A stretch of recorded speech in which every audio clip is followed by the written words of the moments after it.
We did a lot of pre-visualisation with Dave, who was here early on. Grant could go into the previs and see the space, because to shoot a show like this, we wanted to show the bunker was large, so it was very important how we laid it out so that you could see from one area to another area. For me, it was truly remarkable to step onto a stage and to step into the world on the page and to see it fully alive and to be immersed in the world that Grant and I had sort of thought up. The production design that Hugh did is astounding. It's so real. It's one less element that you have to pretend.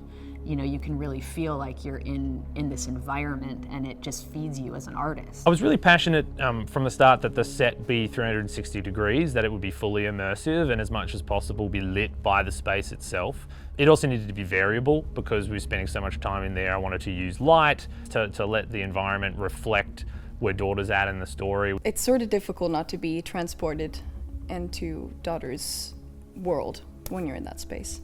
You can walk in there and completely immerse yourself. And it's not CG. Like, there's an actual robot standing right in front of you with a very talented actor inside. Can't ask a 6-year-old or a 3-year-old to imagine that the person in the green suit is a robot. We wanted those relationships to be as real as possible, and I knew that having something physically there would guarantee that. The robot has an eye with an iris.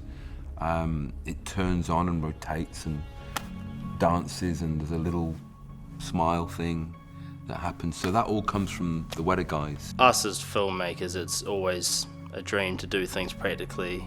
You know, you're either, I guess, in that practical world or in the visual effects world, and I think it's amazing to be able to do a robot that's practical in this day and age, where most people would really just go down the safe side of, okay, let's just get a guy in a zoot suit on a green screen and do it that way. Trying to make a robot that doesn't look like a human, but can transmit the emotion of a human, we can feel something.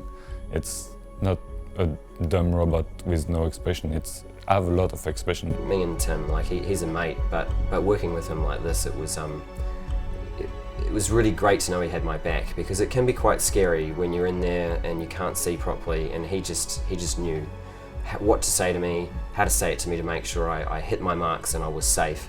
And then also dialing in with the performance as well, because Mother's face is very much Tim. And so me and him working together, I think, have this great synergy, and I think it's a rare thing. Yeah, it's a big collaboration, really, is what it was, and I think we're pretty happy with what we've been able to do. It's definitely not like looking at a piece of metal. Her face is so animated and expressive. And I must admit, this was something that would, worry an actor not having anything to bounce off, but that was not a problem in any way. That familiarity that developed is palpable and powerful and valuable to a story like this.